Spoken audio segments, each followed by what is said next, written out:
Hey guys, John here. So, I just got finished watching the first episode of the brand new Nickelodeon's original sitcom, Danger Force. Of course, a spin-off of their hit series, Henry Danger. The episode aired earlier tonight, and I'm going to talk about the first episode. I just watched it on YouTube. I guess I'll put a link to that down below if you're curious. But yeah, I'm not going to be recommending this, unfortunately. But yeah, let me, I guess, just start about it. Henry Danger a little bit. I've watched the show. Not much of a fan of it. There's a little bit of, it has some okay episodes here and there. There's a few good things. It can make me laugh, but overall, I'm just not big a fan. I find it pretty meh as a show. And because of that, I haven't kept up with the show, so hopefully there's not going to be too much from the, more recent episodes of the series that I'm missing. Although, based on some things I've seen online, I think something bad might have happened to Henry. That's all I'm gonna say. Now, okay, so the series is basically you got Captain Man, his assistant Schwa's back, and he's got a new team of four new superhero kids who I guess had accidentally got shot by this laser gun, which gave them all superpowers. Although the episode starts off, this one girl character, she doesn't have her powers yet, but apparently she's going to be developing them. I'll just say she gets them by the end of the episode. It's not really that big of a shock. Maybe I'll just talk about the whole thing. I'm gonna spoil it, even though there's not really a ton to spoil. It's not like amazing twists and turns. Yeah. So this show, interesting. This is the first show. I'm not sure if this is officially part of the Schneider's Bakery, company, but it is a show that's, interestingly enough, well, it's a spin-off of a Dan Schneider series. Without Dan Schneider had to part ways with Nickelodeon like a year ago because of some stuff going on that I won't get into here. You've probably heard about it by now. If not, I don't know. Maybe I'll put a link to a video or an article or something if you're curious. But yeah, so this is something that he's now working on. Actually, let me get this out here. This show was created by a guy named Christopher J. Nowak. Hopefully I'm pronouncing that right. He's a guy who previously worked as a writer for a number of Dan Schneider's shows, like Henry Danger, of course. He also wrote for Victorious. He may have, I think it all said online that he wrote for Sam and Cass, so I'm assuming this is a guy who Dan Schneider would be okay with him, being the creator and, showrunner of this new series that's a spinoff of, his successful show, Henry Danger. Don't know if he would be okay with the spinoff Henry Danger, but oh well. Okay, so the episode, once again, it's called The Danger Force Awakens, and come on. What is Disney owning Nickelodeon now? Is that why you're using that? I'm kidding, of course. But, anyway, the episode starts off, for some reason on the YouTube video version that I watched, they, cut off, the first, scene of the episode. But I ended up watching it online as part of, a trailer where it just shows them first entering this new, school where, Ray Captain Man is going to be teaching them about how to be superheroes. He basically creates this whole school, and this the scene following this, the scene that I actually watched in the YouTube, I guess the second scene of the episode, is filled with so much of this really just sloppily, badly written expositional dialogue explaining all of this stuff about how two characters are brother and sister, and just all this backstory and why they're there, what they're doing.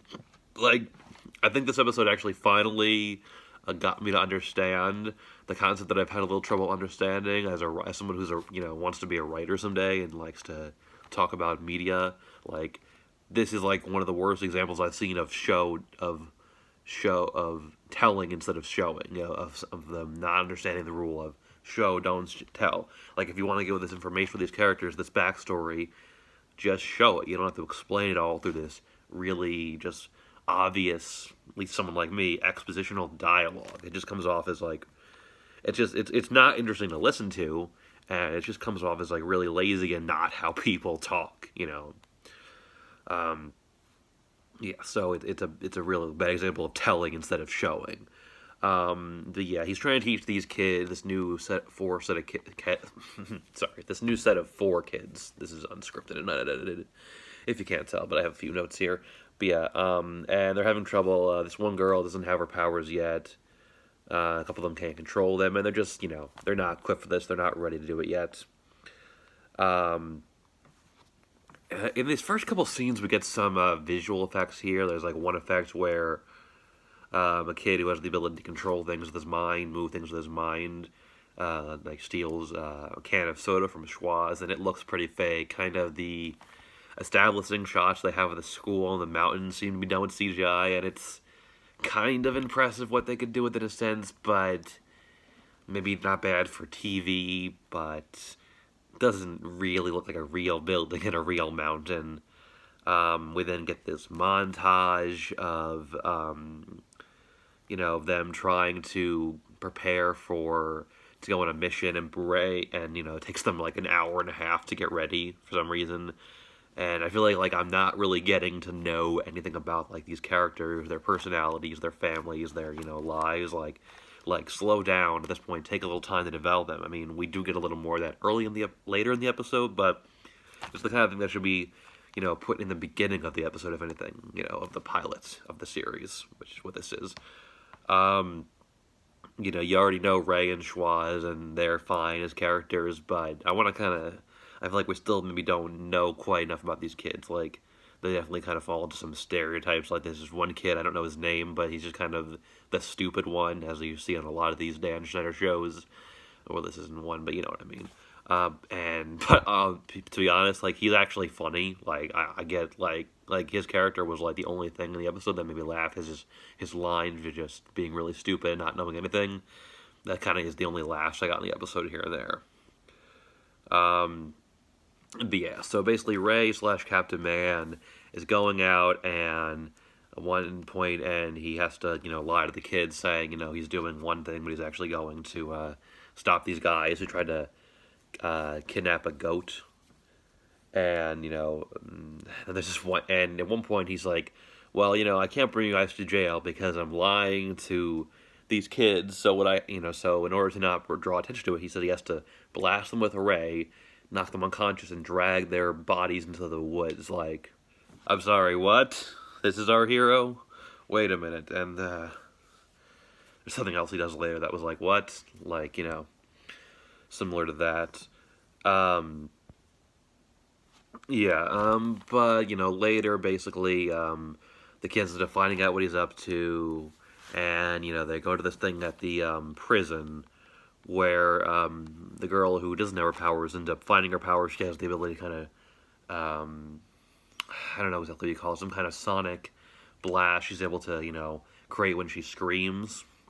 And she ends up using this accidentally when they're at the prison, and she ends up accidentally putting a giant hole in the prison wall, and all these prisoners who I believe are characters from Henry Danger. I recognize one of them, the toddler who, still haunts my nightmares, and a guy from an episode that I kind of liked called the Time Jerker, I believe, and a few of these other characters, and it's just like, okay, it's just kind of ends up being this scene of just like one character after another, these villain characters from, Henry Danger coming out, and all being led out of prison, and then there's this one kind of, meta line like, oh, it's going to take like 100 hilarious episodes to get all those guys back, which I guess is what the show's going to be. I don't know if it'll last that long. See how it does with popularity, with viewership. But there's this one villain who, like I said, I'm assuming is a villain on Danger Danger, who is very flamboyant, and he keeps, reappearing in different outfits, and at a certain point I'm just like, okay, I get it. He's gay. This character is supposed to be gay. I get it. That was just really dumb, over the top, and stereotypical. Annoying.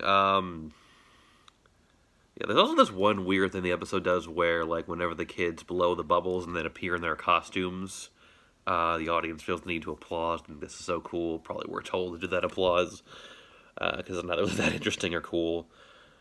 But yeah, so far as a pilot, I'm not impressed. The story is not too bad. The characters have some potential to be okay, and like I said, I got a couple laughs from the dumb kid. But overall, this was not very well done. Like, it's just a pilot, but even as a pilot, it doesn't do a really good job with establishing things. So it definitely makes me concerned with how the show's going to go in the future. I mean, I went into this with an open mind, trying to see if I could find something to enjoy, but So far, not too good. I'll watch some more, I guess, in the future and see if it gets any better. It very well could. But for now, yeah, not impressed. I'd give it something like a 4 out of 10, maybe a 5 at the most. 4.5, I don't know. Mediocre, I'd say. Yeah, like I said, some potential maybe, but so far, not too good. Alright, that's all I have to say, everyone. Thanks for watching. Hopefully I'll get more videos for you out to the future. That was a sentence. And have a good day.